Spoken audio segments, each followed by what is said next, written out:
नमस्कार दोस्तों, कैसे हैं आप लोग। उम्मीद करता हूं कि आप सभी लोग अच्छे होंगे। तो दोस्तों, मेरा नाम है आकाश और मैं आप सभी का स्वागत करता हूं अपनी YouTube channel A to Z study में। और आज की इस वीडियो में मैं आपको पढ़ाऊंगा कक्षा 7 हिंदी की बुक मल्हार का पाठ नंबर 8 बिरजू महाराज से साक्षात्कार। कथक की जब भी बात होती है तो हमारे मस्तिष्क में एक नाम अवश्य आता है, बिरजू महाराज। कथक की कला उन्हें विरासत में मिली थी। भारत ही नहीं बल्कि विदेशों में भी बिरजू महाराज का स्मरण उनकी मनमोहक प्रस्तुतियों के लिए किया जाता है। बिरजू महाराज का जीवन शास्त्रीय संगीतों के रागों के समान ही उतार चढ़ाव भरा था। अपने जीवन में प्राप्त सफलताओं के लिए उन्होंने कठिन साधना की थी। आइए आज हम पद्म विभूषण श्री बिरजू महाराज से मिलें। इनसे हमारा परिचय करवा रहे हैं आपके जैसे ही कुछ बच्चे। तो दोस्तों, इस चैप्टर के अंदर बिरजू महाराज जी का एक साक्षात्कार यानी कि एक इंटरव्यू दिया हुआ है, ठीक है ना। और इनका इंटरव्यू कौन ले रहे हैं? वो आप ही की तरीके कुछ बच्चे ले रहे हैं, यानी 7th 8th क्लास ऐसी में पढ़ने वाले बच्चे इनका इंटरव्यू ले रहे हैं, ठीक है दोस्तों। तो चलिए हम लोग इस पार्ट को जिसमें इनका इंटरव्यू है इसको पढ़ना शुरू करते हैं। लेकिन उससे पहले दोस्तों, मैं आप लोगों से एक छोटी सी विनती करना चाहूँगा कि अगर आप लोगों ने अभी तक इस वीडियो को लाइक शेयर और मेरे चैनल को सब्सक्राइब नहीं किया है तो प्लीज़ फटाफट से आप लोग इस वीडियो को लाइक शेयर और मेरे चैनल को सब्सक्राइब कर दीजिए ताकि आपको भविष्य में भी ऐसे वीडियोस मिलते रहें। तो सबसे पहले श्रेया नाम की एक बच्ची है, वो कहती है कि सुना है कि आपका बचपन संघर्षों से भरा हुआ था। अपने बचपन के बारे में कुछ बताएंगे? तो इस सवाल का बिरजू महाराज जवाब देते हैं, एक ज़माना था जब हम लोग छोटे नवाब कहलाते थे। हवेली के दरवाजे पर 8-8 सिपाहियों का पहरा होता था। मेरे बाबूजी के देहांत के बाद आर्थिक परेशानियां बढ़ने लगीं। जिन डिब्बों में कभी 3-4 लाख की कीमत के हार हुआ करते थे वे अब खाली पड़े थे। देखो, तो सबसे पहले एक बच्ची है जिसका नाम है श्रेया, वो बिरजू महाराज से सवाल पूछती है कि हमने सुना है कि आपका जो बचपन है, जब आप छोटे थे, आपका जो बचपन रहा है बहुत ही संघर्षों भरा रहा है। अपने बचपन के बारे में कुछ बताइए। तो बिरजू महाराज अपने बचपन के बारे में बताना शुरू करते हैं कि एक ज़माना था जब हमारा परिवार काफ़ी रईस था। हम छोटे नवाब के तौर पर हमारे परिवार को जाना करते थे लोग। हवेली में 8-8 सिपाही होते थे, मतलब हवेली बड़ा बंगला जो होता है ना, बड़ा घर, उसको बोलते हैं। तो क्या हवेली के दरवाजे पर 8-8 सिपाही पहरा दिया करते थे। इनके पास इतना पैसा था। ये कह रहे कि जब इनके बाबूजी यानी जब इनके पिताजी का देहांत हुआ है तो उसके बाद में इनकी आर्थिक परेशानियां बढ़ने लगी, यानी कि इनके धन से जुड़ी जो परेशानियां हैं वो बढ़ने लगी। और हालत इतनी बुरी हो गई कि जिन डिब्बों में कभी किसी ज़माने में 3-4 लाख की कीमत वाले गहने हुआ करते थे, आज वो डिब्बे खाली पड़े थे। जीवन में उतार चढ़ाव तो होता ही है। क्या कह रहे हैं कि जीवन में उतार चढ़ाव तो होता ही रहता है, सब समय का चक्र है। संघर्षों के दौर में मेरी सबसे बड़ी सहयोगी मेरी माँ थी। क्या कह रहे हैं कि भाई संघर्षों के इस दौर में जब हम लोग को इतना ज़्यादा संघर्ष करना पड़ रहा है, हमें इतनी मुसीबतों का सामना करना पड़ रहा है, तो इस दौर में इस समय पर मेरी माँ मेरी सबसे बड़ी सहयोगी थी। कभी कर्ज लेते थे तो कभी पुरानी जरी की साड़ियाँ जलाकर उनके सोने चांदी के तार बेचते थे और गुजारा करते थे। तो कभी इन्होंने क्या करा, कभी कर्ज लिया, ठीक है, या फिर कभी इन्होंने क्या करा कि भाई जरी की साड़ियाँ होती हैं। देखो, जरी की साड़ी में ना सोने चांदी के तारों से डिज़ाइन बनाई जाती है, ठीक है। तो वही कह रहे कि भाई जो पुरानी जरी की साड़ियाँ थीं उनको ये जलाते और उसमें से सोने चांदी के जो तार निकलते उसको बेचकर ये अपना गुजारा किया करते थे, अपना जीवन ये लोग चलाया करते थे। नृत्य के कार्यक्रमों से भी कभी कभी पैसा आ जाता था। क्या कह रहे हैं, नृत्य यानी कि नाच के काम से भी कभी कभार इनके पास कुछ पैसा आ जाता। दिन में खाना खाते थे तो रात को कई बार नहीं भी खाते थे। दिन में खाना खाते थे तो कई बार ऐसा भी हुआ कि रात में खाने को ही नहीं मिला, मतलब इतने ही पैसे हुए कि एक बार का ही खाना ये लोग खा पाए। अम्मा बार बार यही कहा करती, खाने को भले ही चना मिले या कुछ भी ना मिले पर अभ्यास जरूर करो। इनकी जो अम्मा है, इनकी जो माँ है, वो हमेशा यही कहती कि खाने में भले चना मिले या फिर चना भी ना मिले, कुछ भी नहीं मिले, तब भी अभ्यास करते रहना है, यानी कि प्रैक्टिस नहीं छोड़नी है, प्रैक्टिस करते रहना है। तो ये सुन के अब एक बच्ची है जिसका नाम है तनुश्री, वो सवाल पूछ रही है, आपने कथक किससे सीखा? क्या कह रही कि आपने जो कथक है ये किससे सीखा? तो बिरजू महाराज जवाब दे रहे हैं, मेरे गुरु थे मेरे पिता अच्छन महाराज और चाचा शंभू महाराज और लच्छू महाराज।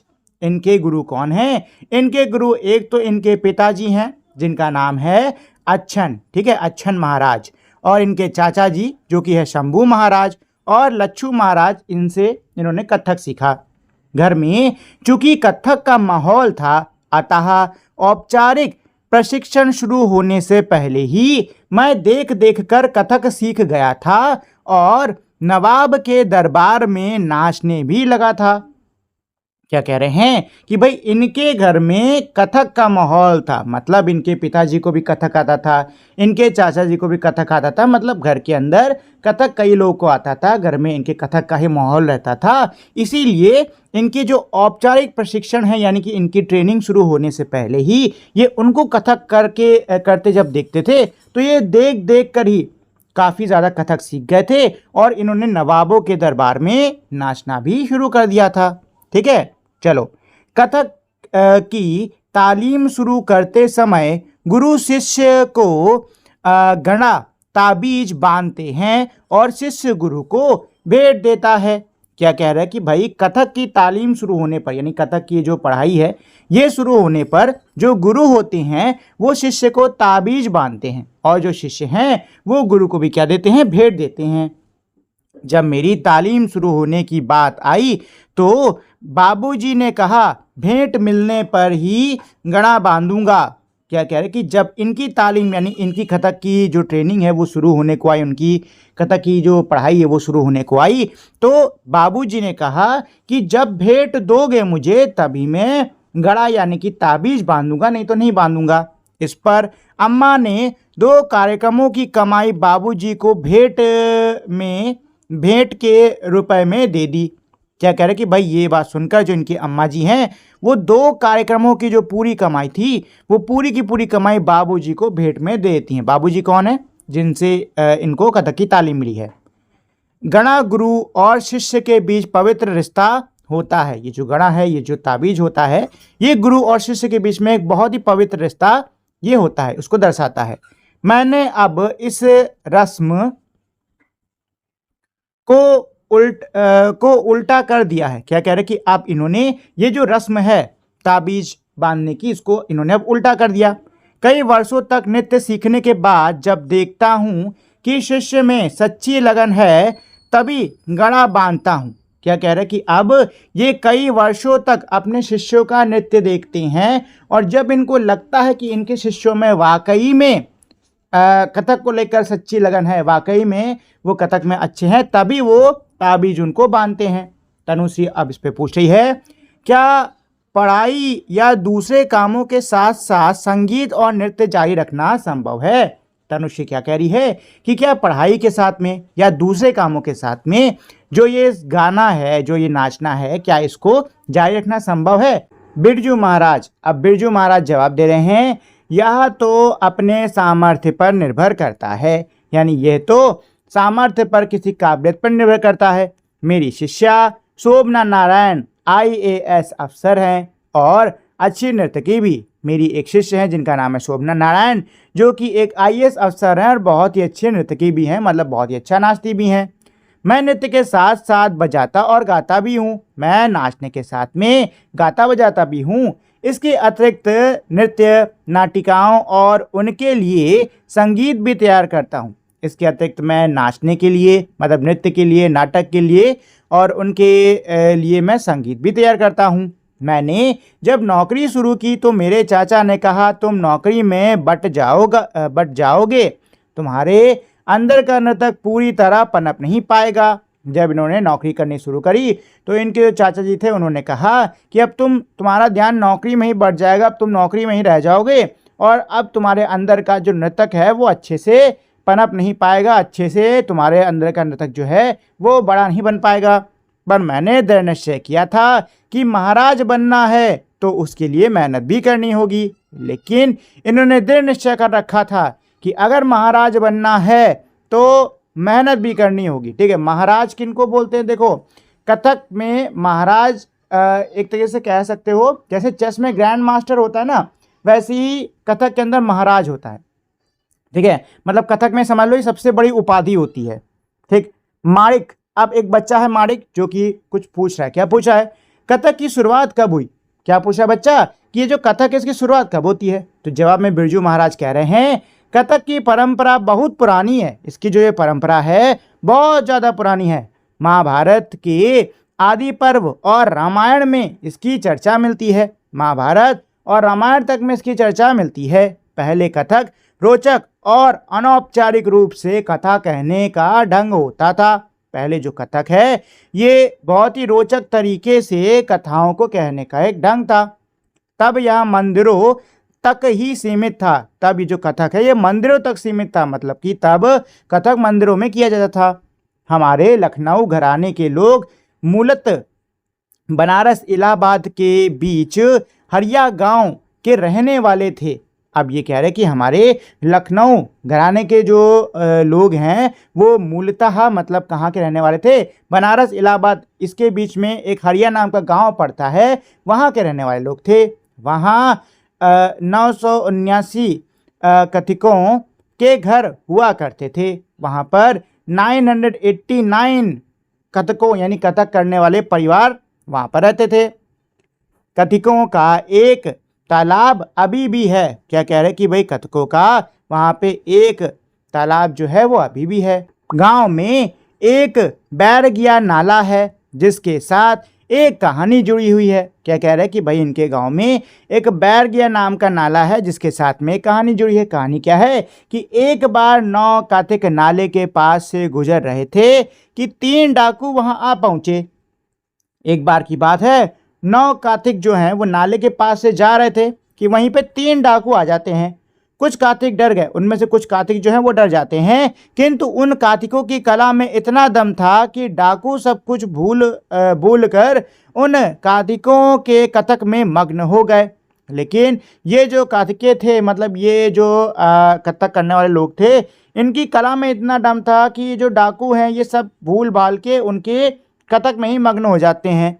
तब से यह पद लोगों में प्रचलित हो गया। तब से ये पंक्तियां लोगों में खूब मशहूर हो गई। पंक्तियां क्या हैं? बैरगिया नाला जुलुम जोर, 9 कथिक नचावे 3 चोर, जब तबला बोले छिन छिन, तब एक एक पर 3 3। लखनऊ घराने के बाद जयपुर घराने का, फिर बनारस घराने का विकास हुआ। इसके अलावा रायगढ़ के महाराज चक्रधर की भी अपनी अलग शैली थी। क्या कह रहे हैं कि भाई देखो, पहले तो यहाँ पे जो पंक्ति इनके यहाँ मशहूर है वो लिखी हुई है। ठीक है, उसके बाद में कह रहे हैं कि भाई सबसे पहले कथक में जो लखनऊ घराना है वो खूब मशहूर हुआ है। उसके बाद में जो जयपुर घराना है वो मशहूर हुआ, उसका विकास हुआ, और फिर बनारस घरानों का क्या हुआ है? विकास हुआ है। देखो, ये लखनऊ घरानों से इनका मतलब क्या है? घराने मतलब क्या होते हैं? घर। ठीक है ना। यहाँ पे ये एक तरीके से जो आर्ट फॉर्म है ना कथक की, उसकी बात करें कि पहले जो लखनऊ की जो कथक की कला है वो मशहूर हुई, फिर जयपुर की और फिर बनारस की। ठीक है, इसके अलावा रायगढ़ के जो महाराज हैं चक्रधर, उनकी अलग ही शैली थी, मतलब उनके कथक का अलग ही तरीका था। श्रेया अब जवाब मतलब सवाल पूछ रही है, क्या नृत्य सीखने के लिए संगीत जानना जरूरी होता है? तो श्रेया कह रही कि नृत्य सीखने के लिए क्या संगीत जानना जरूरी होता है? तो इसके जवाब में बिरजू महाराज जो हैं वो कह रहे हैं गाना बजाना और नाचना यह तीनों संगीत का हिस्सा हैं। गाना बजाना और नाचना ये तीनों ही किसका? संगीत का हिस्सा है। संगीत में लय होती है। संगीत में क्या होता है? संगीत में लय होती है। उसका ज्ञान आवश्यक है और इसका ज्ञान तो होना ही चाहिए।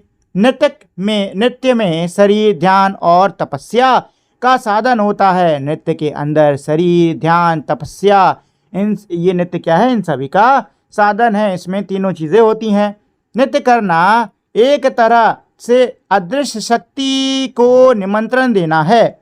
क्या कह रहे हैं? नृत्य करना एक तरीके से जो अदृश्य शक्ति है जिसको हम लोग देख नहीं सकते, एक तरीके से उसको निमंत्रण देना होता है। कृष्ण मेरे अंदर समाओ और नाचो, कि हे कृष्ण, हे प्रभु कृष्ण मेरे अंदर समा जाओ और नाचिए आके। नृत्य ही नहीं हमारी हर गतिविधि में लय होती है। नृत्य ही नहीं बल्कि हर गतिविधि में, हर काम में इनके लय होती है। घसियारा घास को हाथ से पकड़कर उस पर हंसिया मारता है और फिर घास हटाता है। घसियारा जो है, घास काटने वाला जो है, वो घास को हाथ से पकड़ता है, फिर उस पर हंसिया मारता है और फिर घास को हाथ से वो क्या करता है? हटाता है। मारने और हटाने की इस लय में जरा भी गड़बड़ी हुई नहीं कि उसका हाथ गया। और मारने और हटाने की इस लय में अगर कहीं भी कुछ भी गड़बड़ी हो गई तो उसका हाथ गया समझो। लय हर काम में, नृत्य में, जीवन में संतुलन बनाए रखती है। जो लय है वो हर काम में, फिर वो चाहे नृत्य हो या फिर जीवन हो, सभी में संतुलन बना के रखती है। लय एक तरह का आवरण है जो नृत्य को सुंदरता प्रदान करता है। जो ये लय है वो एक ऐसा गहना है, वो एक ऐसी कह सकते हो वस्त्र है, वस्तु है जो कि नृत्य को और भी ज़्यादा सुंदरता देता है। अगर नर्तक को सुर ताल की समझ है तो वह जान पाएगा कि यह लहरा ठीक नहीं। क्या कह रहे हैं कि भाई अगर कोई भी नर्तक है उसको सुर ताल की अच्छी समझ है तो वो जान पाएगा कि जो वो कर रहा है वो सही है या नहीं। ठीक है, इसके माध्यम से नृत्य अंगों में प्रवेश नहीं करेगा। और अगर उस व्यक्ति को सुर ताल की कोई समझ नहीं है तो फिर जो नृत्य है वो उसके शरीर में नहीं आने वाला। अब ये सुन के तनुश्री नाम की जो बच्ची है वो फिर से सवाल पूछ रही है, आपने कथक में कई नई चीज़ें भी जोड़ी हैं ना? आपने कथक में कई सारी नई चीज़ें भी जोड़ी हैं, ये भी बताइए। बिरजू महाराज बता रहे हैं कथक की पुरानी परंपरा को तो कायम रखा है, कि जो कथक की पुरानी परंपरा थी वो तो अब भी है। हाँ, उसके प्रस्तुतिकरण में बदलाव किया है। हाँ, उसको प्रस्तुत करने का जो तरीका है ना उसमें थोड़ा सा हमने बदलाव करा है। हमने गौर किया कि हमारे चाचा लोग और बाबूजी नाचते तो खूबसूरत थे ही, उनके खड़े होने का अंदाज भी निराला था। हमने ये चीज़ गौर करी कि हमारे जो चाचा लोग हैं, जो बड़े हैं हमारे घर में, और जो बाबूजी हैं वो बहुत ही सुंदर तो नाचते हैं, साथ ही में उनके खड़े होने का अंदाज भी एकदम अलग होता है, बहुत ही निराला होता है। हमने उन भंगिमाओं को भी कथक में शामिल कर लिया। हमने ये जो भाव भंगिमाएं हैं, ये मतलब खड़े होने की बाकी सबकी, इनको भी कथक में शामिल कर लिया। चाचा लोग और बाबूजी हमारे लिए ब्रह्मा विष्णु महेश थे। चाचा जी और बाबूजी हमारे लिए ब्रह्मा विष्णु महेश यानी कि त्रिदेवों के बाती, जैसे त्रिदेव है ना पूजनीय, वैसे वो भी हमारे लिए पूजनीय थे। हमने तीनों की शिक्षा को इकट्ठा करके एक नया रूप तैयार किया। हमने तीनों की शिक्षा को इकट्ठा करा और उससे एक नया रूप तैयार कर दिया। इसी प्रकार टैगोर, त्यागराज आदि कई आधुनिक कवियों की रचनाओं को लेकर भी कथक रचनाएं तैयार की। अब तनुश्री ये सुन के पूछ रही है, पर ये लोग तो अलग अलग भाषाओं के कवि हैं। ये जो लोग हैं ना, टैगोर, त्यागराज, ये कौन है? कवि हैं, ठीक है। और इनकी रचनाओं के हिसाब से भी इन्होंने क्या करा है? कथक को तैयार करा है। तो अब तनुश्री यही कह रही कि ये तो अलग अलग भाषाओं के कवि हैं। बिरजू महाराज जो हैं अब इसको सुनकर जवाब देते हैं, भाषाएं अलग अलग होती हैं पर इंसान तो सब एक जगह एक से होते हैं। भाषा भले अलग अलग हो लेकिन इंसान तो हर जगह एक सा है। फ्रांस में एक दर्शक ने कहा, मैं नहीं जानता कि यशोदा कौन है। मैंने उन्हें बताया कि इस धरती पर सब माएँ यशोदा हैं। और सब नन्हे बच्चे कृष्ण। ये एक बार की बात बता रहा है कि फ्रांस में एक दर्शक था जिसने कि कहा कि मुझे नहीं पता यशोदा कौन है। तो इस जवाब में बिरजू महाराज उसको बताते हैं कि इस धरती पर जितनी भी माएँ हैं वो सारी यशोदा हैं और जितने भी नन्हे बच्चे हैं वो सभी कृष्ण हैं। बच्चों की जिद, रोना, उठना, बैठना सब जगह एक जैसा होता है। बच्चों की जिद, उनके रोने का तरीका, उठने बैठने और सारे काम करने का तरीका एक सा होता है। धीरे धीरे हमें अलग अलग भाषा, संस्कार और तौर तरीके मिलते गए। धीरे धीरे हमें अलग अलग भाषा, संस्कार और उन अलग अलग संस्कार और भाषाओं के जो तौर तरीके हैं वो मिलते गए। चाहे नृत्य हो या कुछ और, परंपरा एक वृक्ष के समान होती है जो सबको एक जैसी छाया और आशय देती है। चाहे नृत्य हो या कोई और चीज़, जो हमारी परंपराएं होती हैं वो एक बड़े से वृक्ष के पेड़ के समान हैं जो कि सभी को एक सी छाया और एक सा आशय देती हैं। उसके नीचे बैठने वाले अलग अलग स्वभाव के होते हैं। उस वृक्ष के नीचे बैठने वाले जो लोग हैं वो अलग अलग स्वभाव के हो सकते हैं। वृक्ष के लिए बीज को बोए तो समय आने पर ही एक और वृक्ष फलेगा, और वृक्ष के लिए अगर हम बीज बोते हैं तो समय आने पर ही एक नया वृक्ष उससे उगता है। वह नित्य वृक्ष कैसा होगा यह इस बात पर निर्भर करेगा कि उसे कैसी हवा, पानी और खाद मिला है। अब इसमें आगे ये जो बच्चा है माणिक, ये पूछ रहा है, क्या पूछ रहा है, आपने जब सीखना शुरू किया था तब से अब तक कथक की दुनिया में क्या क्या बदलाव आए हैं। कि जब आपने सीखना शुरू किया था तब के समय में और अब के समय में कथक की दुनिया में क्या क्या बदलाव आए हैं। तो बिरजू महाराज अब जवाब दे रहे हैं, पहले मंच नहीं होता था, फर्श पर चांदनी बिछाने की बड़ी सफ़ेद चादर बिछी होती थी जिस पर कथक होता था और दर्शक चारों ओर बैठते थे। श्रृंगार के लिए चंदन लेप और होंठ रंगने के लिए पान होता था। बिरजू महाराज क्या कह रहे कि भाई अब मंच होता है, पहले मंच नहीं हुआ करता था बल्कि फर्श पे ही एक सफ़ेद बड़ी सी चादर बिछा दी जाती थी और उस पर ही कथक होता था और जो दर्शक होते थे वो चारों तरफ चादर के बैठते थे और जो नृत्य चल रहा उसको देखा करते थे। साथ ही में श्रृंगार के लिए यानी सजने संवरने के लिए चंदन लेप का इस्तेमाल होता था और होंठों को रंगने के लिए पान का इस्तेमाल करा जाता था। पहले नृतक कथा के दृश्यों का ऐसा विस्तृत वर्णन करते थे कि दर्शक के सामने पूरा दृश्य खिंच जाता था। क्या कह रहे, पहले के समय में जो नृतक हैं वो कथा का ऐसा वर्णन करते थे, इस तरीके से वो अपने कथक को पेश करते थे लोगों के सामने कि देखने वाले जो दर्शक हैं उनके सामने मानो पूरा दृश्य जो है वो खिंच जाता था। कि ऐसे गोपियों ने खड़ा उठाया, धीमी चाल से पनगढ़ की ओर चली, पीछे से कृष्ण चुपचाप आए, कंकड़ उठाया और दे मारा। एक दृश्य भी बताया कि भाई इस तरीके से गोपियों ने आहिस्ते से घड़े को उठाया होगा, धीमी चाल से चली होंगी, पीछे से कृष्ण आए होंगे और उन्होंने कंकड़ उठा के घड़े पर दे मारा होगा।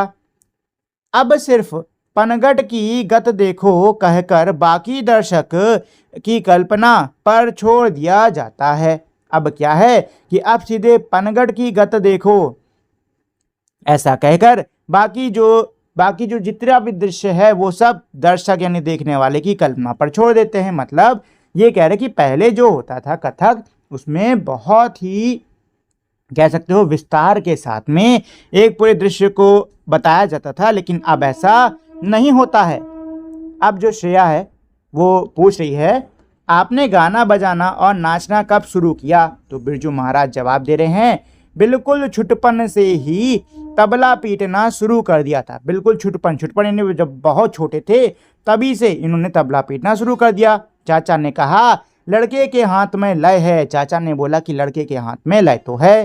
5 साल का होते होते हारमोनियम पर लहरा बजाने लगा। क्या कह रहे, जब ये 5 साल के हुए तो 5 साल के होते होते ये हारमोनियम पर लहरा मतलब बहुत अच्छा बजाने लग गए। सबको खुश करने के लिए फिल्मी गाने भी खूब गाता था। क्या कह रहे, सबको खुश करने के लिए इन्होंने फिल्मी गाने भी खूब गाए।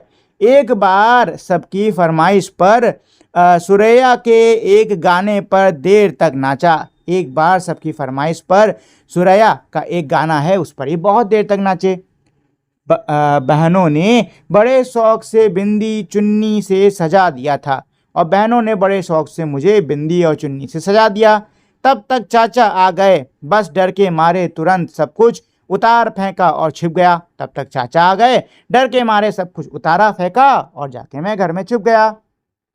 अब जो माड़िक है वो कह रही है शास्त्रीय नृत्य और लोक नृत्य में क्या अंतर है।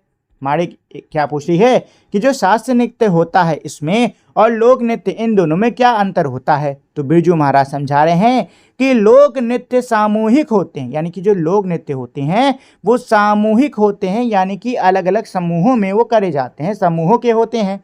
दिन भर की मेहनत के बाद लोग थकान दूर करने की और मनोरंजन के लिए इकट्ठा मिलकर नाचते हैं। दिन भर की मेहनत के बाद में जो थकान होती है उसको दूर करने के लिए, अपने मनोरंजन के लिए लोग एक साथ इकट्ठा होते हैं और इकट्ठा होकर नाचते हैं। दूसरी ओर शास्त्रीय नृत्य में एक नर्तक अकेला ही काफ़ी होता है, वहीं दूसरी ओर जो शास्त्रीय नृत्य है इसमें एक अकेला नर्तक ही काफ़ी होता है।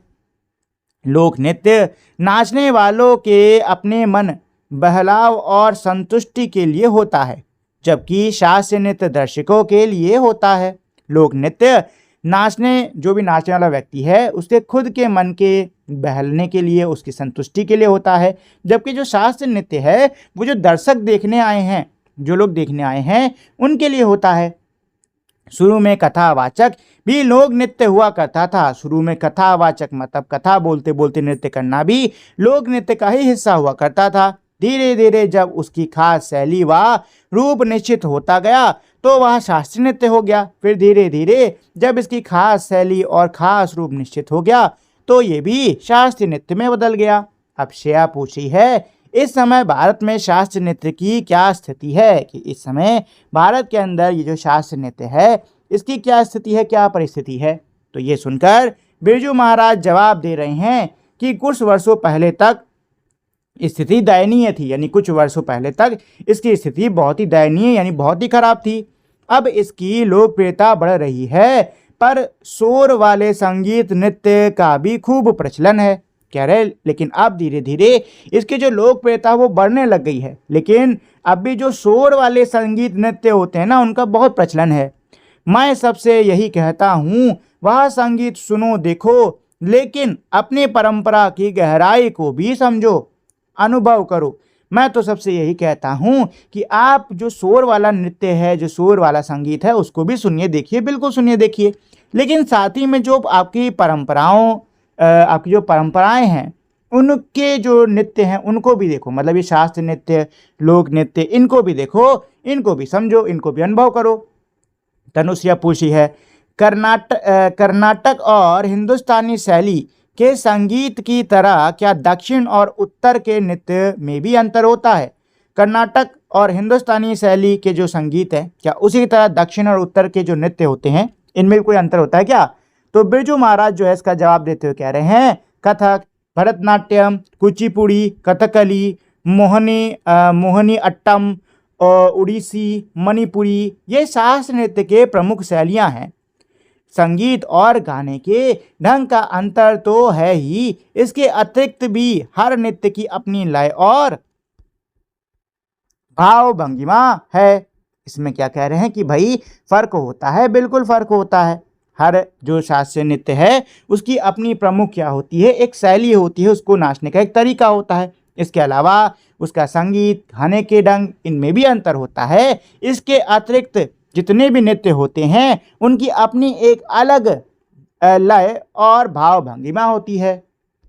कथक की भाव भंगिमा दैनिक जीवन से ली गई होती है और भरतनाट्यम में मूर्ति कला से। क्या कह रहे हैं कि भाई कथक की जो भाव भंगिमा है, मतलब किस क्या भाव रहेगा नृत्य करते समय, तो ये जो पूरी भाव भंगिमा होती है ये दैनिक जीवन से ली जाती है, रोज़मर्रा के जीवन से लिया जाता है। ठीक है, कथक का जो भाव है वो दैनिक यानी कि रोज़मर्रा का जो जीवन है ना उससे लिया जाता है, जबकि भरतनाट्यम में मूर्ति कला से इसकी भाव भंगिमा ली गई है। भरतनाट्यम में दोनों भावों का इकट्ठा प्रयोग होता है और कथक में बारी बारी से। क्या कह रहे हैं, भरतनाट्यम के अंदर जो दोनों भाव हैं, जितने भी सारे जो भाव होते हैं, इनका इस्तेमाल इकट्ठे होता है, जबकि कथक में ऐसा नहीं होता, बारी बारी से हर भाव का इस्तेमाल होता है। उड़ीसी और मणिपुरी में कोमलता का, कथकली में ओज का। उड़ीसी और मणिपुरी में कोमलता का मतलब बहुत ही कोमलता के साथ ये नृत्य करे जाते हैं, जबकि कथकली में ओज का। कथक में दोनों हैं, कथक में ये दोनों ही भाव होते हैं, कोमलता ओज दोनों होती है। कथक में गर्दन को हल्के से हिलाया जाता है, चिराग की लौ के समान। क्या कह रहे हैं कि भाई कथक में जो गर्दन उसको हल्के से हिलाते हैं, चिराग की यानी कि दिया जो होता है ना, उसकी लौ के समान। इसी प्रकार उंगलियां भी बहुत धीरे से हिलाई जाती हैं, जैसे घूंघट पकड़ने में या घूंघट उठाने में। क्या कह रहे हैं, ऐसी ही जो उंगलियां हैं उनको भी धीरे से, बहुत ही धीरे से, बहुत ही आहिस्ते से हिलाया जाता है, जैसे कि घूंघट पकड़ने में, घूंघट उठाने में उंगलियों को बहुत ही धीरे से हिलाते हैं। उंगलियां जरा जोर से हिली नहीं कि चाचा जी तुरंत टोकते थे घूंघट उठा रहे हो या तंबू। क्या कह रहे हैं कि भाई उंगली इनकी कहीं अगर जोर से हिल जाती थी तो चाचा जी इनके तुरंत टोक के कहते थे, ये बताओ घूंघट हटा रहे हो कि तंबू हटा रहे हो। माणिक, खाली समय में आप क्या करते हैं? अब जो बच्चा है माणिक वो पूछ रहा है कि ये बताइए खाली समय में आप क्या करते हो? तो बिरजू महाराज जवाब दे रहे हैं, खाली तो होता ही नहीं हूँ, खाली तो मैं होता ही नहीं हूँ। नींद में भी हाथ चलते रहते हैं, जब सोता भी हूँ, जब नींद भी आती है तब भी हाथ चलते रहते हैं। मशीनों में मन खूब लगता है। क्या कह रहे हैं कि भाई इनका मशीनों में भी खूब मन लगता है। अगर मैं नर्तक ना होता तो शायद इंजीनियर होता। कह रहे अगर मैं नर्तक नहीं होता तो हो सकता है आज मैं कहीं इंजीनियर होता। कोई भी मशीन या यंत्र खोलकर उसके कल पुर्जे देखने की जिज्ञासा होती है। किसी भी मशीन को खोलकर, यंत्र को खोलकर उसके कल पुर्जे यानी कि उसके अंदर के जो ढांचा है, जो हिस्सा है, उसको देखने की बड़ी इनके मन में जिज्ञासा उठती है। तुम्हें जानकर हैरानी होगी कि मैं अपने ब्रीफ केस में हरदम पेचकस और दूसरे छोटे मोटे औजार रखता हूँ। तुम लोग को ये जानकर बड़ी हैरानी होगी कि मैं अपने ब्रीफ केस में, अपने सूटकेस में हमेशा पेचकस और दूसरे जो औजार हैं उनको रखता हूँ। कभी अपना पंखा फ्रिज ठीक किया तो कभी और मशीनें, कभी अपने खुद का पंखा फ्रिज इसको ठीक करता हूँ तो कभी और मशीनों को ठीक कर देता हूँ। बेटी दामाद चित्रकार हैं। मेरी बेटी और दामाद दोनों कौन हैं? चित्रकार हैं। उन्हें देख देख कर पेंटिंग बनाने का भी शौक हो गया है और उनको देख देख कर मुझे भी पेंटिंग बनाने का शौक हो गया है। प्रायः रात 12 बजे के बाद चित्र बनाने बैठता हूँ। मैं 12 बजे के बाद मैं रात में चित्र बनाने के लिए बैठता हूँ। जब नींद से आंखें बंद होने लगती हैं तो ब्रश एक तरफ रख देता हूँ और सो जाता हूँ। और जब नींद खूब हो जाती है, एकदम आंखें नींद से भर जाती हैं, बंद होने लगती हैं, तो ब्रश को एक तरफ रख के आराम से मैं सो जाता हूँ। पिछले 2 वर्षों में लगभग 70 चित्र बनाए हैं। पिछले 2 वर्षों में मैं लगभग 70 यानी 70 चित्र बना डाले हैं, ऐसा ये कह रहे हैं। अब श्रेया जो है वो पूछी है, अगर कोई बच्चा गाना बजाना या नृत्य सीखना चाहे पर घर के लोग ना चाहते हों तो ऐसे में क्या करना चाहिए? श्रेया क्या कह रही कि अगर कोई बच्चा जिसको गाना बजाना सीखना है, नृत्य सीखना है, लेकिन घर वाले ना माने तो ऐसे में क्या करना चाहिए? तो ये सुन के बिरजू महाराज जवाब दे रहे हैं, आजकल के माँ बाप से मेरी विनती है कि यदि बच्चे की रुचि है तो उसे लय के साथ खेलने दें। मेरी आजकल के जो माँ बाप हैं उनसे एक विनती है कि अगर बच्चे में रुचि है तो उसको आप लय के साथ खेलने दें, यानी उसको आप इजाज़त दें कि वो अपनी इच्छा से गाए बजाए नृत्य करे। जैसे अन्य खेल हैं वैसे ही यह भी एक खेल है। जैसे बाकी के खेल होते हैं वैसे ये भी एक खेल ही है जिसमें बहुत कुछ सीखने को मिलता है और इसमें भी बाकियों की तरह बहुत कुछ सीखने को मिलता है। इस खेल की दुनिया में संतुलन, समय का अंदाजा, वह सदुपयोग बच्चे के बौद्धिक विकास के लिए बहुत महत्वपूर्ण है। इस खेल में दुनिया में संतुलन, समय का अंदाजा और समय का सही उपयोग बच्चे के बौद्धिक विकास के लिए बहुत ही ज़्यादा जरूरी है। अब तनुश्री जो है वो कुछ पूछ रही है। क्या पूछ रही है? क्या आपके परिवार में लड़कियों ने कथक नहीं सीखा? आपके परिवार में जो लड़कियां हैं क्या उन्होंने कथक नहीं सीखा? बिरजू महाराज कहते हैं मेरी बहनों को कथक नहीं सिखाया गया पर मैंने अपनी बेटियों को खूब सिखाया है। मेरी बहनों को तो कथक नहीं सिखाया गया था, लेकिन मैंने अपनी बेटियों को खूब कथक सिखाया है। लड़कियों के पास शिक्षा या कोई ना कोई हुनर अवश्य होना चाहिए ताकि वे आत्मनिर्भर हो सकें। लड़कियों के पास भी शिक्षा या कोई ना कोई अन्य हुनर तो जरूर होना चाहिए ताकि वो भी आत्मनिर्भर हो सकें। हुनर ऐसा खजाना है जिसे कोई नहीं छीन सकता और वक्त पड़ने पर काम आता है। हुनर, किसी का भी हुनर एक ऐसा खजाना होता है जिसको कोई व्यक्ति नहीं छीन सकता और समय आने पर ये हुनर बहुत काम आता है। बच्चों, तुम लोग संगीत सीखते हो? यदि नहीं तो जरूर सीखो। अब बिरजू महाराज जो हैं वो बच्चों से कह रहे हैं बच्चों आप लोग संगीत सीखते हो? अगर नहीं सीखते तो जरूर सीखो। मन की शांति के लिए यह बहुत जरूरी है। अपने मन की शांति के लिए संगीत बहुत जरूरी होता है। लय हमें अनुशासन सिखाती है। जो लय है वो हमें अनुशासन सिखाएगी, संतुलन सिखाएगी। नाचने गाने और बजाने वाले एक दूसरे के साथ तालमेल बैठाकर एक नई रचना करते हैं। जो नाचने गाने वाले होते हैं वो एक दूसरे के साथ में बहुत ही अच्छा तालमेल बैठाकर नई नई रचनाएं करते हैं। सुर और लय से हमें एक दूसरे का सहयोगी बनकर अपने लक्ष्य की ओर बढ़ने की प्रेरणा मिलती है। और सुर और लय से हमें एक दूसरे का सहयोगी बनकर आगे बढ़ने की, अपने लक्ष्य की ओर बढ़ने की प्रेरणा मिलती है। तो दोस्तों ये एक बहुत ही प्यारा सा साक्षात्कार था बिरजू महाराज से। ठीक है दोस्तों, चलिए इसको हम लोगों ने पढ़ लिया है, समझ लिया है। अब बारी है इसके प्रश्न उत्तर की। तो सबसे पहले क्या है मेरी समझ में। ठीक है दोस्तों, तो देखिए अब यहाँ पर बहुविकल्पीय प्रश्न है, मतलब प्रश्न है और उनके उत्तर में कई सारे विकल्प दिए हुए हैं। आपको जो सही विकल्प है उसको चुनना है। ठीक है, अच्छा आप एक से ज़्यादा विकल्प को भी चुन सकते हो। जैसे कि आपको लगता है कि इसमें 2 विकल्प सही हैं तो आप उनको भी चुन सकते हो। और जो विकल्प आपको सही लग रहे हैं आपको क्या करना है कि उनके सामने ना आपको तारा बना देना है। ठीक है ना दोस्तों, तारा बना देना है। तो चलो भाई अब इसको करना शुरू करते हैं। तो सबसे पहले क्या है, बिरजू महाराज, एक सेकेंड रुकिए, बिरजू महाराज ने गड़ा बांधने की परंपरा में परिवर्तन क्यों किया होगा? जो बिरजू महाराज हैं इन्होंने जो ताबीज बांधने की जो परंपरा है इसमें परिवर्तन क्यों करा है? तो पहला इसमें विकल्प है वे गुरु के प्रति शिष्य के निष्ठा भाव को परखना चाहते थे। वे नित्य शिक्षण के लिए इस परंपरा को महत्वपूर्ण नहीं मानते थे। वे नृत्य के प्रति शिष्य की लगन व समर्पण भाव को जांचना चाहते थे।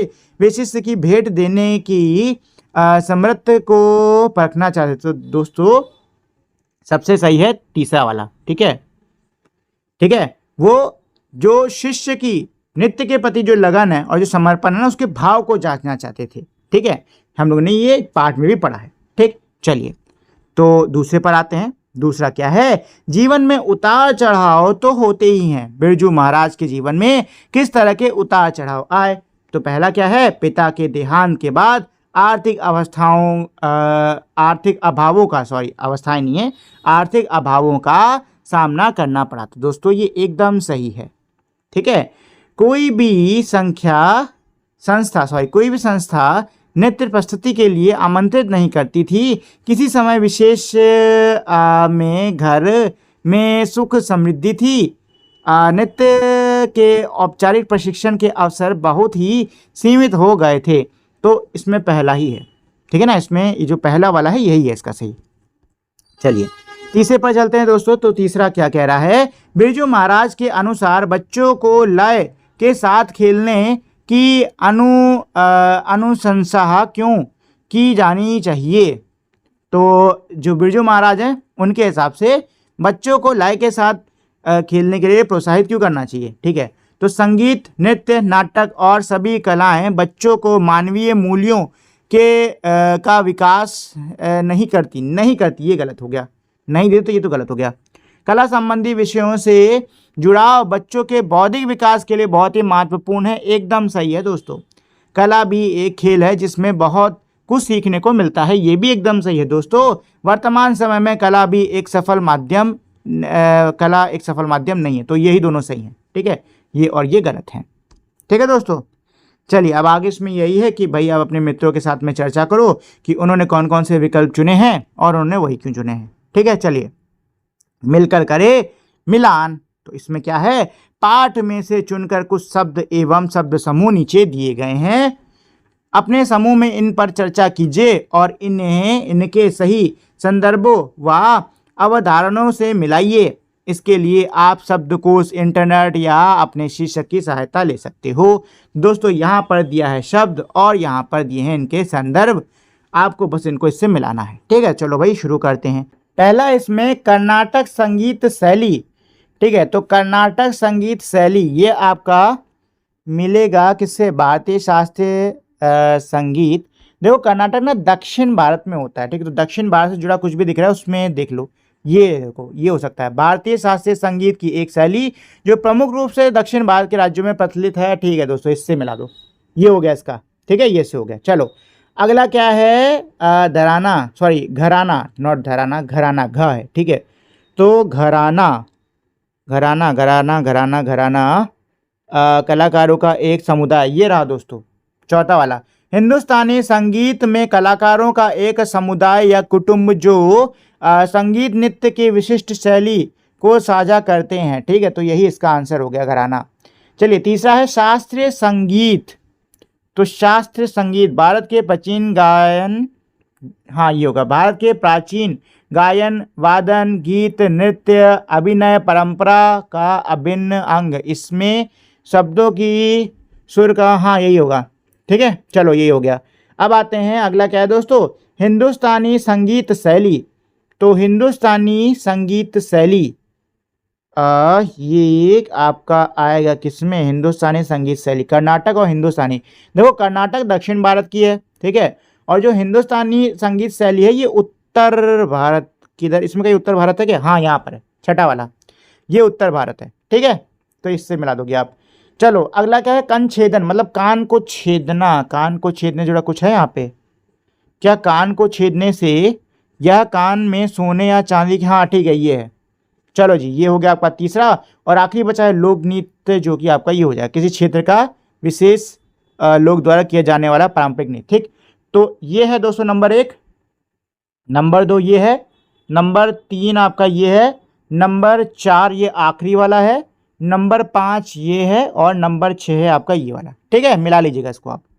चलिए आगे बढ़ते हैं। शीर्षक, इस पाठ का शीर्षक बिरजू महाराज से साक्षात्कार है।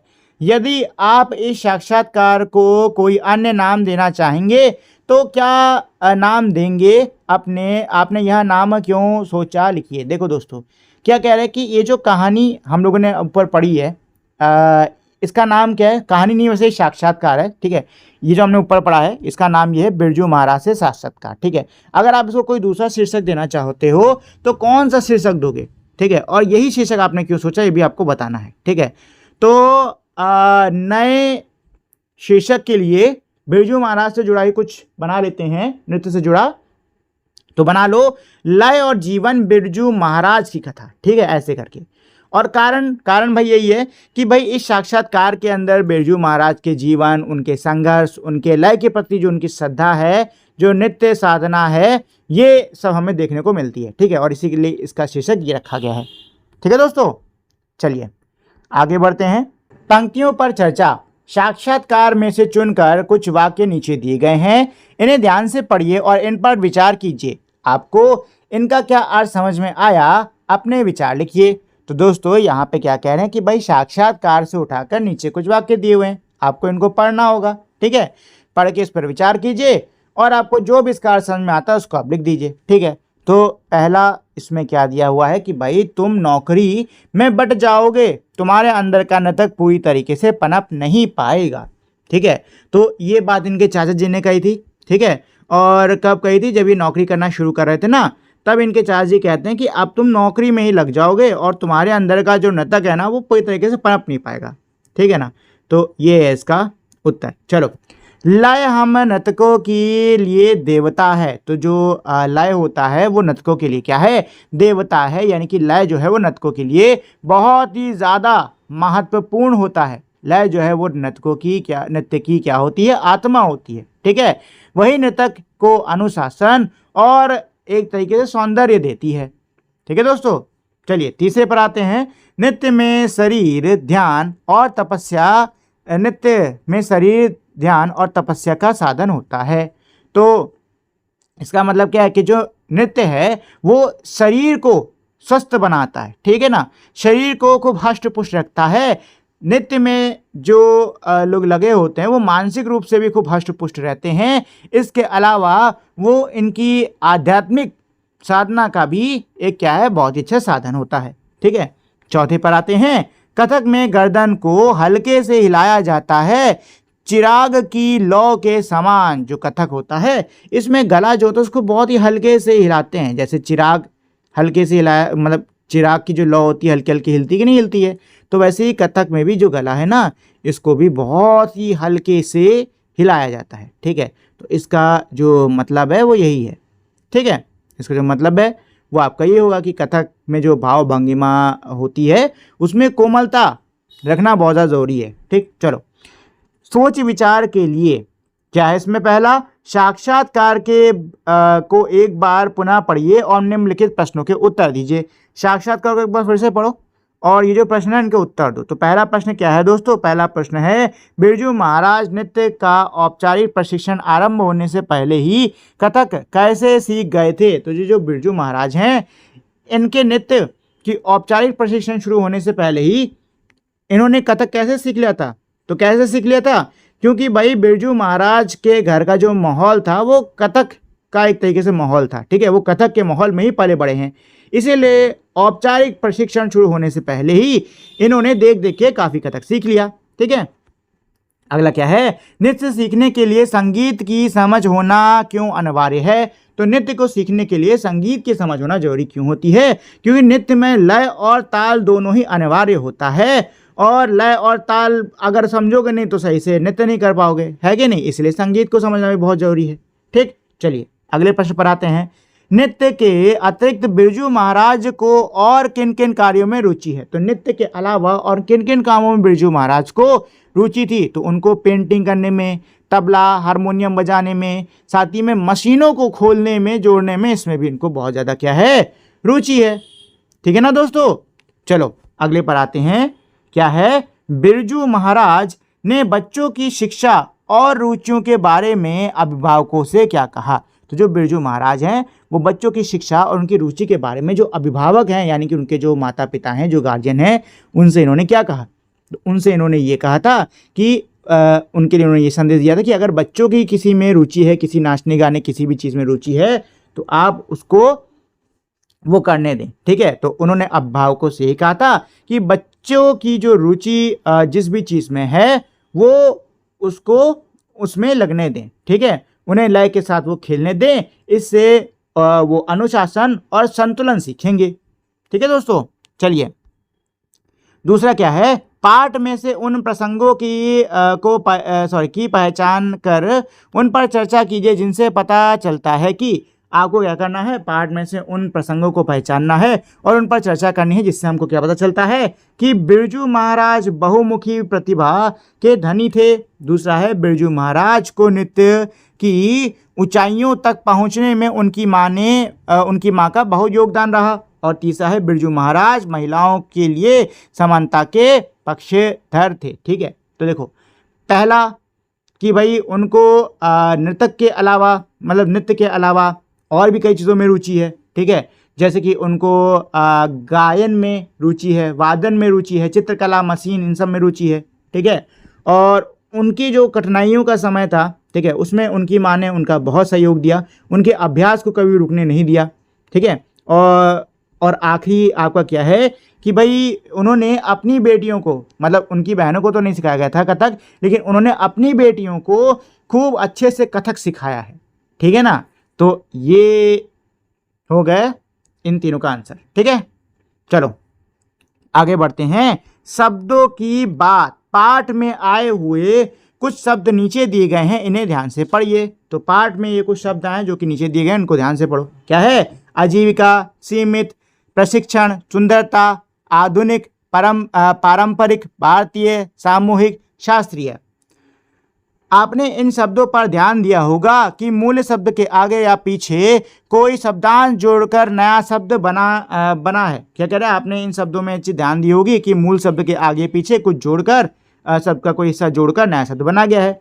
इससे शब्द के अर्थ में परिवर्तन आ जाता है। अच्छा, ये करने से ना शब्द के अर्थ में परिवर्तन सा आ जाता है। शब्द के आगे जुड़ने वाले शब्दांश उपसर्ग कहलाते हैं, और शब्द के आगे जुड़ने वाले जो शब्दांश होते हैं ना उनको उपसर्ग कहते हैं, और पीछे जुड़ने वाले को हम लोग प्रत्यय कहते हैं। लेकिन मैं बता दे रहा हूँ कि वही उनको बोलते हैं प्रत्यय।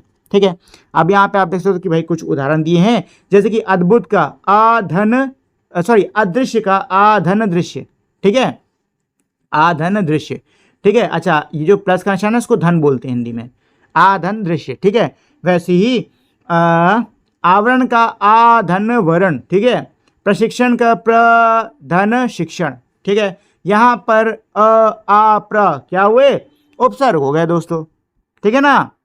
अब आगे क्या कह रहे हैं, शब्दों के पीछे जुड़ने वाले, वही कह रहे हैं, शब्दों के पीछे जुड़ने वाले शब्दांश को प्रत्यय कहते हैं, और मूल शब्द के अर्थ में नवीनता, परिवर्तन या विशेष प्रभाव उत्पन्न करते हैं। मतलब यही कि भाई इनको लगाने पर भी जो अर्थ होता है उसमें बदलाव आता है, शब्द के मूल शब्द के अर्थ में बदलाव आता है। ठीक है, जैसे कि सीमित में सीमा प्लस इत यानी सीमा धन इत है, सुंदरता में सुंदर धन ता है, भारतीय भारत धन इ, सामूहिक समूह धन इक। ठीक है ना, यहाँ पर इत ता इ और एक प्रत्यय है। नीचे दो तबले हैं, एक में कुछ शब्दांश उपसर्ग व प्रत्यय हैं, दूसरे तबले में मूल शब्द हैं। इनकी सहायता से नए शब्द बनाइए। देखो क्या कह रहे हैं कि भाई दो तबले दे रखे हुए हैं, एक में शब्दांश है, दूसरे में मूल शब्द है, दोनों को मिला के नए शब्द बनाओ। ठीक है, उपसर्ग प्रत्यय जैसे सही समझो वैसे यूज करो और नए शब्द बनाओ। तो चलो कुछ शब्द में बना देता हूँ और बाकी आप कुछ खुद से बना लेना। ठीक है, जैसे कि आगमन आगमन। ठीक है, वैसे अखंड अखंड। ठीक है, वैसे ही सांस्कृतिक। ठीक है, संस्कृति और एक सांस्कृतिक। ठीक है, और ऐसे ही राष्ट्रीय राष्ट्रीय राष्ट्रीय। ठीक है, तो ऐसे कुछ शब्द मैंने बना दिए हैं, ऐसे आप भी बनाने की कोशिश करना। ठीक है, चलिए आगे बढ़ते हैं। इस पाठ में से उपसर्ग व प्रत्यय की सहायता से बने कुछ और शब्द छांटकर उनसे वाक्य बनाइए। बहुत आसान है। क्या कह रहे हैं कि भाई इस पाठ में उपसर्ग प्रत्यय की सहायता से कुछ जो शब्द बन रखे ना उनको छांटो और उनसे वाक्य बना लो। ठीक, चलो। शब्दों का प्रभाव, पाठ में आए नीचे दिए गए वाक्य पढ़िए। कुछ कथिक डर गए, किंतु उन कथिकों की कला में इतना दम था कि डाकू सब कुछ भूलकर उन कथिकों के कथक में मग्न हो गए। इस वाक्य में रेखांकित शब्द इतना हटाकर वाक्य पढ़िए और पहचानिए कि क्या परिवर्तन आया है। तो क्या कह रहे हैं दोस्तों, आपको इसमें इतना हटाना है और फिर से वाक्य को पढ़ो, देखो इसमें क्या परिवर्तन आया। चलो पढ़ लेते हैं। कुछ कथिक डर गए, किंतु उन कथिकों की कला में दम था कि डाकू सब कुछ भूल कर उन कथिकों के कथक में मग्न हो गए। तो दोस्तों मुझे तो कुछ फर्क ज़्यादा नज़र आ नहीं रहा है। ठीक है, पाठ में आए हुए वाक्यों में से ऐसे ही कुछ और शब्द ढूंढकर उन्हें रेखांकित कीजिए और जिनके प्रयोग से वाक्य में विशेष प्रभाव उत्पन्न होता है। देखो यहाँ पे इतना शब्द अगर नहीं भी होता, ठीक है, तब भी काम चलता है, लेकिन यहाँ पे इतने शब्द से एक तरीके से कह सकते हो कि जो कथिकों की कला है ना इसके बारे में और बता रहे कि कथिकों की कला इतनी ज़्यादा अच्छी थी। मतलब एक तरीके से कथिकों की कला को ये और उभार के बता रहा है कि इतनी ज़्यादा अच्छी थी कि उनकी कला में जो डाकू हैं वो मग्न हो गए। ठीक है ना, वैसे तो यहाँ पे बिना इतना के भी काम चल सकता था, लेकिन इतना लगा के कह सकते हो कि इन्होंने जो कला है ना कथिकों की उसको और भी ज़्यादा बढ़ा चढ़ा कर दिखाया, मतलब और भी ज़्यादा अच्छे से दिखाया। बढ़ा चढ़ा कर नहीं कहूँगा, और भी ज़्यादा अच्छे से दिखाया। ठीक है, तो आपको ऐसे ही वाक्यों को ढूंढना होगा जिसमें इसी प्रकार से शब्दों का इस्तेमाल हो। ठीक है, चलिए पाठ से आगे। कला का संसार। क बिरजू महाराज कथक की पुरानी परंपरा को तो कायम रखा है, हाँ उसके प्रस्तुतिकरण में बदलाव किया है। इस कथन को ध्यान रखते हुए लिखिए कि कथक की प्रस्तुतियों में किस प्रकार के परिवर्तन आए होंगे। तो बिरजू महाराज कहते नहीं कि कथक की पुरानी परंपरा को तो कायम रखा है, लेकिन उसकी जो प्रस्तुतिकरण है उसमें बदलाव आया है। तो इसमें यही कह रहे हैं कि आपको क्या करना है कि भाई इस चीज़ को दिमाग में रख के, ध्यान में रख के आपको लिखना होगा कि जो ये बदलाव आया है इसमें क्या बदलाव आया है। ठीक है, जैसे कि पहले इन्होंने बताया था ना कि भाई एक चादर के ऊपर नाचते थे, लेकिन अब क्या है, मंच आ गया। ठीक है, भाव भंगिमाओं पर बल काफ़ी दिया जाता है। ठीक, अब जो कविताएं हैं उनके ऊपर भी क्या है, इसकी रचना हो रही है। ठीक है ना, तो यही सारे बदलाव हैं, तो ये लिख देना। चलो अगला क्या है, लोक नृत्य और शास्त्रीय नृत्य में क्या अंतर है, लिखिए। तो लोक नृत्य और शास्त्रीय नृत्य में क्या अंतर होता है ये आपको लिखना होगा। तो देखो दोस्तों, जो लोक नृत्य होता है वो सामूहिक होता है, मनोरंजन व उत्सव हेतु किया जाता है, जबकि जो शास्त्रीय नृत्य है इसके क्या होते हैं, निर्धारित नियम होते हैं। लय ताल इसको ध्यान में रख के किया जाता है, भाव अभिनय इन सबको ध्यान में रख के किया जाता है, और ये दर्शकों की प्रस्तुति के लिए किया जाता है। ठीक है ना दोस्तों, चलिए आगे इसमें बढ़ते हैं। तो क्या है, बैर गिया नाला जुलुम जोर, नौ कथिक नचावे तीन चोर, जब तबला बजे छिन छिन, तब एक एक पर तिन तिन। इस पाठ में हरिया गांव में गाए जाने वाले उपयुक्त पद का उल्लेख है। आप अपने क्षेत्र में गाए जाने वाले किसी लोकगीत को कथा में प्रस्तुत कीजिए, सॉरी कक्षा में प्रस्तुत कीजिए, नॉट कथा, कक्षा। ठीक है, देखो क्या कह रहे हैं कि भाई जैसे ये लोकगीत है ना, वैसे ही आपको आपके क्षेत्र में जो भी लोकगीत है ना उसको पता करो और अपने कक्षा में उसको प्रस्तुत करो। ठीक है, ये इसमें कहा गया है। चलो साक्षात्कार की रचना। तो दोस्तों अब यहाँ पे साक्षात्कार की रचना कैसे की जाती है ना, ये बता रहे हैं। तो प्रस्तुत पाठ की विधा साक्षात्कार है, यानी प्रस्तुत पाठ में जो दिया है वो क्या है, मेरा साक्षात्कार है। ठीक है, समानता इसी प्रकार से इससे बातचीत या भेंटवर्ती का पर्याय मान लिया जाता है, लेकिन यहाँ भेंटवर्ते से इस संदर्भ में भिन्न है कि इसका एक निश्चित उद्देश्य और ढांचा होता है। यह साक्षात्कार किसी नौकरी या पाठ्यक्रम में प्रवेश लेने के लिए होने वाले साक्षात्कारों से बिल्कुल भिन्न होता है। प्रस्तुत साक्षात्कार एक प्रकार से व्यक्तिपरक साक्षात्कार है। इसका उद्देश्य साक्षात्कारदाता के निजी जीवन, उनके कामकाज, उपलब्धियों, रुचि अरुचि, विचारों आदि को पाठकों के मन के सामने लाना है। किसी भी प्रकार के साक्षात्कार के लिए पर्याप्त तैयारी, संवेदनशीलता और धैर्य की आवश्यकता होती है। साक्षात्कार की सफलता इस बात पर निर्भर करती है कि साक्षात्कारदाता के संदर्भ में कितने शोध किया गया है और प्रश्न किस प्रकार के बनाए गए हैं। तो दोस्तों यहाँ पे साक्षात्कार की रचना से जुड़े हुए बहुत ही इंपॉर्टेंट कह सकते हैं इन्होंने पॉइंट दिए हैं। ठीक है, वो ये हैं कि साक्षात्कार करने के लिए आपको क्या क्या करने की बहुत ही ज़रूरत है। ठीक है, पहली चीज़ जो कि आपको करने की ज़रूरत है वो है तैयारी। ठीक, मतलब आप जिनका भी आप इंटरव्यू लेने वाले हो, जिनसे भी आप साक्षात्कार करने वाले हो, उनके बारे में आपको अच्छे शोध करना है, आपको पता होना चाहिए उनके जीवन के बारे में, तभी तो आप उनसे जुड़े सवाल बना पाओगे, नहीं बना पाओगे। इसके अलावा जो सवाल हैं वो भी सोच समझ के सही बनाने हैं, ऐसा नहीं कुछ भी उठा के शुरू हो गए। ठीक है ना, ऐसा भी नहीं करना है। इसके अलावा करने का जो तरीका होता है वो भी बहुत ज़्यादा महत्वपूर्ण है, धैर्य रखना है। ठीक है, सही प्रकार से आपको तैयारी करके जाना है, संवेदनशीलता रखनी है अपने अंदर, ये सब चीज़ें।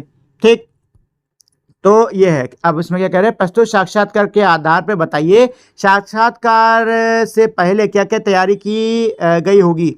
तो साक्षात्कार से पहले क्या क्या तैयारी की गई होगी, भाई यही तैयारी की गई होगी कि इनके बारे में अच्छे से शोध करा गया होगा। ठीक है ना, तैयारी क्या है, यही है कि इनके कार्य के बारे में, मतलब इनके जीवन के बारे में अच्छे से शोध करा गया होगा। प्रश्नों को तैयार किया गया होगा पहले से कि क्या क्या प्रश्न पूछने हैं। फिर क्या है, आप एक साक्षात्कार में और क्या क्या प्रश्न जोड़ना चाहेंगे। तो एक साक्षात्कार के अंदर आप और कौन कौन से प्रश्न जोड़ना चाहेंगे, तो जो भी आपके मन में प्रश्न आ रहे हैं जो कि आप इसमें जोड़ना चाहते हो उसके बारे में यहाँ पे आप बता सकते हो। ठीक है ना दोस्तों, चलो आगे इसमें क्या कह रहे हैं, यह साक्षात्कार एक सुप्रसिद्ध कलाकार का है। यदि आपको किसी सब्जी विक्रेता, रिक्शा चालक, घरेलू सहायक या सहायिका का साक्षात्कार लेना हो तो आपके प्रश्न किस प्रकार के होंगे। ये कह रहे हैं कि भाई ये जो साक्षात्कार है ये एक बहुत ही मशहूर कलाकार का है। अगर आपको साक्षात्कार किसी सब्जी बेचने वाले, रिक्शा चलाने वाले, घर का काम करने वाले या किसी करने वाली आपको किसी का साक्षात्कार लेना है तो आप किस प्रकार से प्रश्न पूछोगे, ठीक है, कैसे क्या प्रश्न तैयार करोगे, इसके बारे में आपको यहाँ पे बताना होगा, ठीक है। तो कई सारी चीज़ें, उनके जीवन से जुड़े हुए सवाल आप तैयार कर सकते हो, ठीक है, जैसे कि आप ये कब से कर रहे हो, कितने से कितने समय तक करते हो, क्या क्या परेशानी का सामना करना पड़ता है, ठीक है।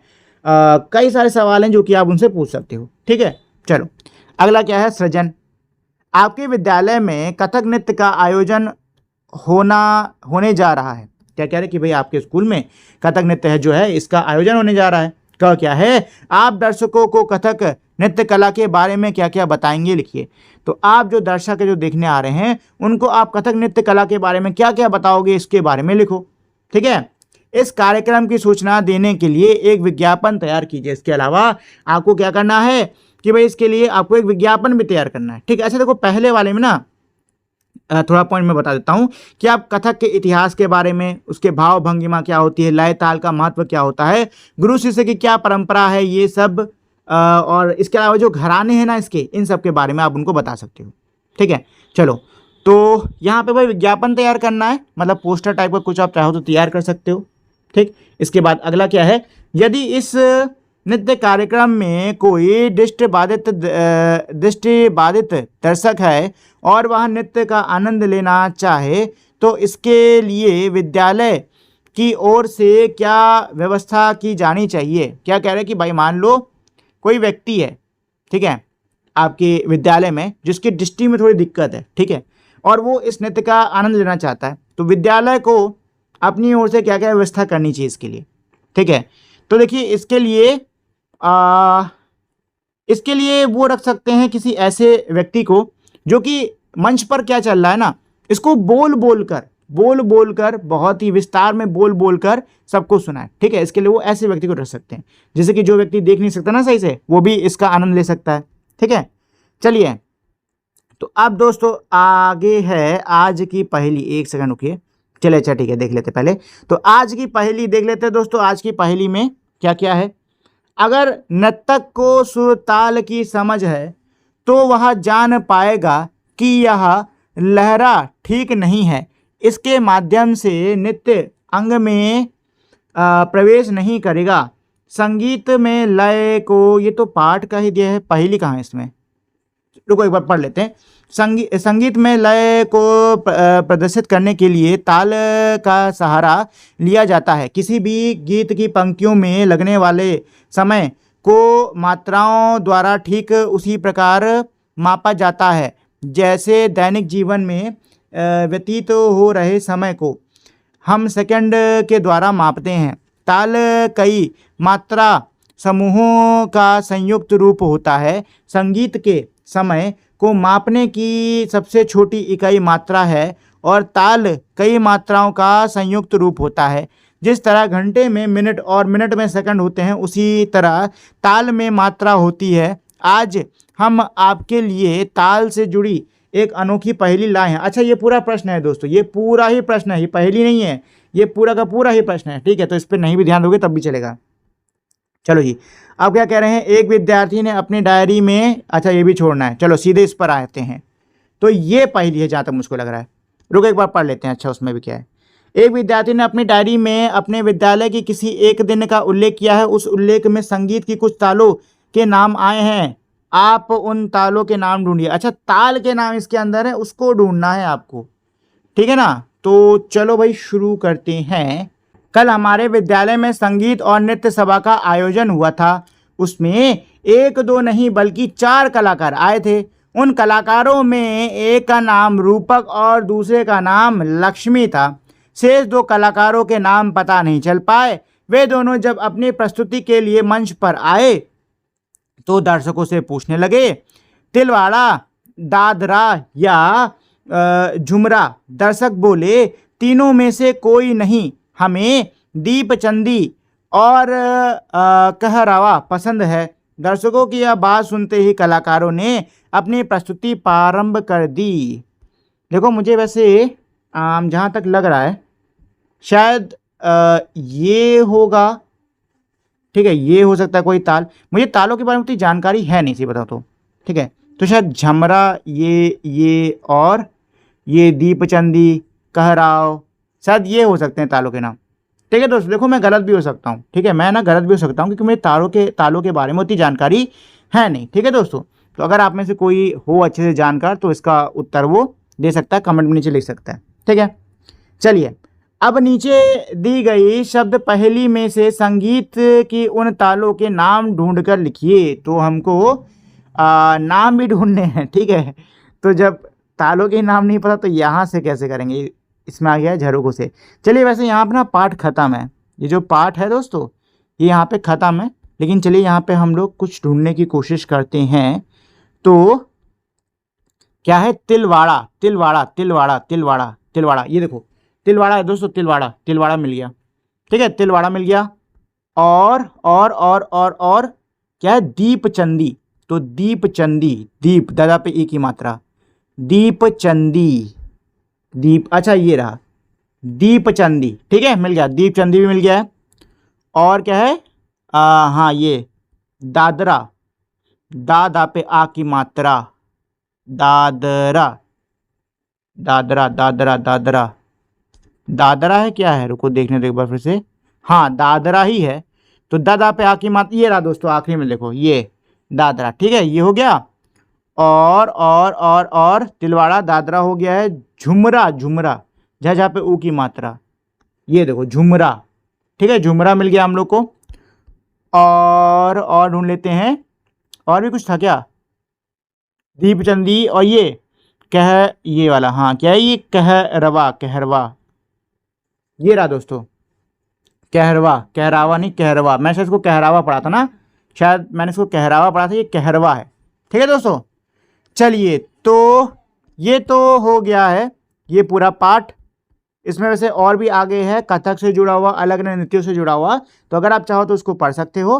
ठीक है दोस्तों, चलिए तो ये तो था हमारा आज का पूरा पाठ। उम्मीद करता हूँ आपको ये पाठ अच्छे समझ में आ गया होगा, साथ ही में आपको उसको पढ़ने में मज़ा भी आया होगा। जाने से पहले दोस्तों एक छोटी सी विनती करना चाहूँगा कि अगर आप लोगों ने अभी तक इस वीडियो को लाइक, शेयर और मेरे चैनल को सब्सक्राइब नहीं किया है तो प्लीज़ फटाफट से आप लोग इस वीडियो को लाइक, शेयर और मेरे चैनल को सब्सक्राइब कर दीजिए। तो अब हम लोग मिलेंगे हमारी अगली वीडियो में, तब तक के लिए नमस्कार।